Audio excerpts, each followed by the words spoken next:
भंगारवाल्याला तुम्ही जर एखादं भंगार विकत असाल तर आता सावध व्हा, कारण एका भंगारवाल्यानं केलं असं काही की जे पाहून संपूर्ण महाराष्ट्र हादरला.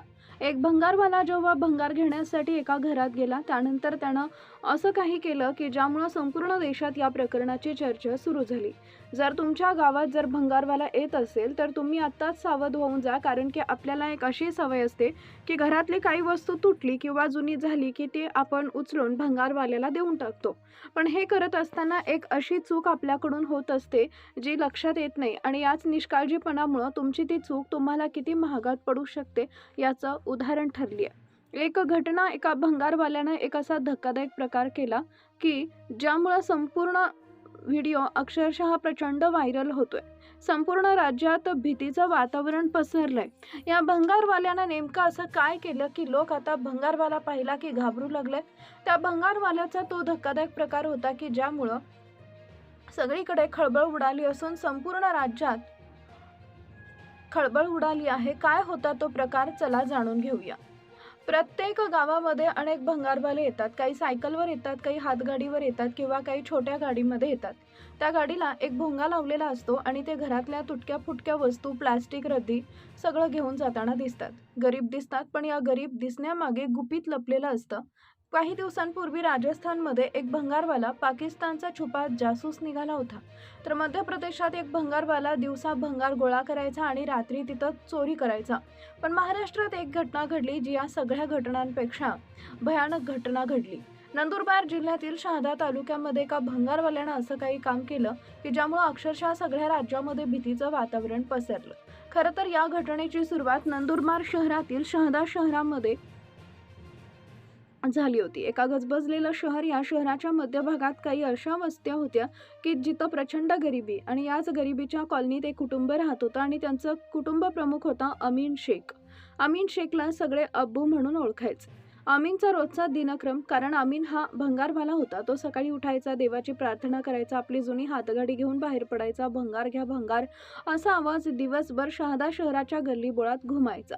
उन्हातान्हात फिरून लोकांच्या जुन्या वस्तू तो गोळा करायचा. जेमतेम 300 रुपयांची कमाई व्हायची. या तुटपुंज्या कमाईवर त्याच्या घरातल्या 3-4 मुलांचा आणि पत्नीचा उदरनिर्वाह चालायचा. अमीन भंगारवाला शांत, तो फारसा कुणाशी बोलत नसायचा. त्याचं काम झालं की शांतपणे निघून जायचा. त्याच्या या शांतपणामुळे काही लोक त्याच्याकडे संशयानं बघायचे. हा व्यक्ती इतका शांत कसा काय राहतो, हा प्रकार घरात भंगार घ्यायला आल्यावर नेमका काय शोधत असतो असा सगळ्यांना प्रश्न पडायचा.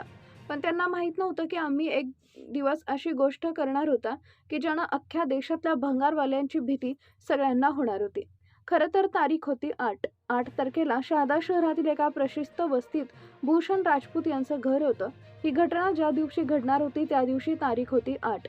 प्रतिष्ठित वस्तीत भूषण राजपूत यांचं मोठं घर, वस्ती अतिशय प्रतिष्ठित घर मोठं होतं. श्रीमंत लोकांच्या वस्तीत घर, त्या घरामध्ये धावपळ सुरू. आता भूषण यांना नंदपूरला जायचं होतं. भूषण यांच्या आईला एक कौटुंबिक कार्यक्रम अटेंड करायचा होता. त्यामुळे त्यांनी काय केलं की आपल्या लेकीच्या लग्नासाठी जपून ठेवलेले सगळे दागिने कपाटातून बाहेर काढले. त्यांनी एक एक दागिने ते कपडी पिशवीत भरले. जवळपास 10 तोळं सोनं. आजचा भाव बघितला तर सोन्याची किंमत जवळपास 16 ते 17 लाख रुपये होती. त्यांनी काय केलं, ती दागिन्यांची पिशवी घेऊन जायची म्हणून त्या पिशवीमध्ये दागिने भरले आणि ती पिशवी तिथं ठेवली. पण अचानक फोन आला आणि नंदुरबारला जाण्याचा बेत रद्द झाला. आता उद्या जाऊ, दागिने इथंच राहू देत असं त्यांनी विचार केला आणि ती पिशवी त्यांनी कपाटाच्या बाजूला एका जुन्या पेपरच्या ढिगाऱ्यावर ठेवली. आता ती जी दागिन्याची पिशवी होती ती त्यांनी त्या जुने वर्तमानपत्राच्या ढिगाऱ्यात ठेवली होती आणि सगळा खेळ इथूनच सुरू झाला. अगदी त्याच वेळेस अमीन भंगारवाल्याचा आवाज आला. तो होता अमीन शेख. आईनं भूषणला सांगितलं, अरे घरात खूप रद्दी पडली आहे, ती भंगारवाल्याला देऊन टाक. भूषण यांनी घरातली सगळी रद्दी गोळा केली, त्या भंगारवाल्या म्हणजे अमीन शेखला दिली आणि इथूनच खरा विषय होणार होता. 5 मिनिटापूर्वी आईनं त्या रद्दीवर दागिन्यांची पिशवी ठेवली होती. आईनं मुलाला सांगितलं की सगळी रद्दी विकून टाक. त्यानं नकळत ती सगळी पिशवी रद्दीसहित दिली आणि आता जे पुढे होणार त्यानं हे संपूर्ण प्रकरण राज्यात फिरणार होतं, व्हायरल होणार होतं. त्या कागदाच्या ढिगाऱ्याच्या एका कोपऱ्यात एका छोट्याशा कापडी पिशवीत एका कुटुंबाचं भविष्य, त्यांच्या भावना आणि आयुष्यभराची कमाई होती. पण लक्षात घ्या, त्या आईनं ज्या वस्तूकडे दुर्लक्ष केलं, घाई गडबडीत ते 16 लाखाचं सोनं त्यांनी रद्दीच्या आत ठेवलं. मुलाला माहीत नव्हतं की त्याने तो सगळा रद्दीचा गठ्ठा उचलला. कुठलं सोनं काय न डायरेक्ट बघता भंगारवाल्याला दिलं. परिस्थिती अशी होती की जी रद्दी त्यानं 10 रुपयाला विकली होती त्यामध्ये 16 लाखांचं सोनं गेलं होतं.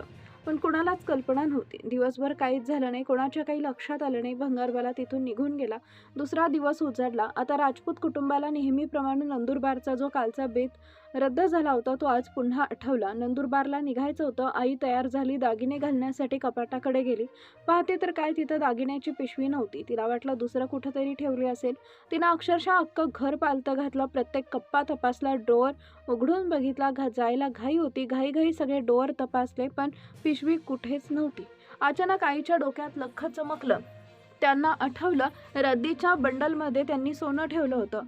तिला आठवलं रद्दी भंगारवाला. अक्षरशः तिला धक्का बसला. तिनं लगेच भूषणला फोन लावला. त्यांना समजलं होतं की भंगारवाल्याच्या हातामध्ये आपली सोन्याची पिशवी होती. 16 लाख रुपयांचे दागिने 10 रुपयांच्या रद्दीसाठी त्यांना विकले होते. आईनं ताबडतोब आपल्या मुलाला भूषणला फोन केला. मी त्या रद्दीमध्ये सोनं ठेवलंय. तू ती रद्दी भंगारवाल्याला दिलीस. त्यावेळेस भूषणनं लगेच भंगारवाल्याचा शोध घ्यायला सुरुवात केली. त्याच्याकडे भंगारवाल्याचा मोबाईल नंबर होता पण मोबाईल लावला.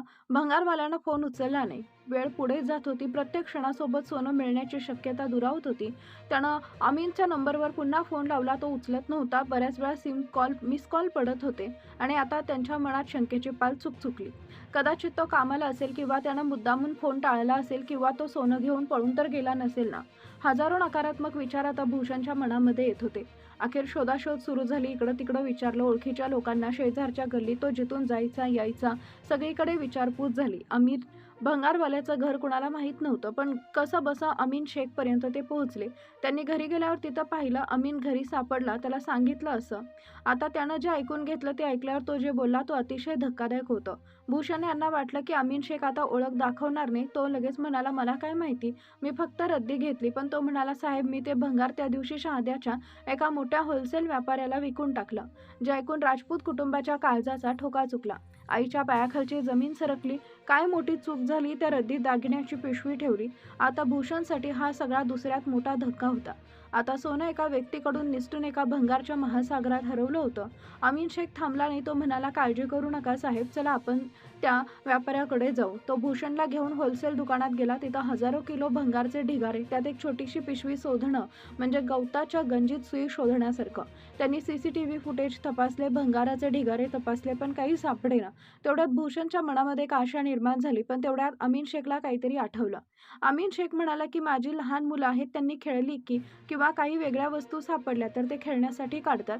म्हणून मी घरी लावून फोन विचारतो. त्यांनी क्षणाचाही विलंब न लावता पत्नीला फोन केला. पत्नीला विचारलं काही वेगळी वस्तू भंगारात सापडली का.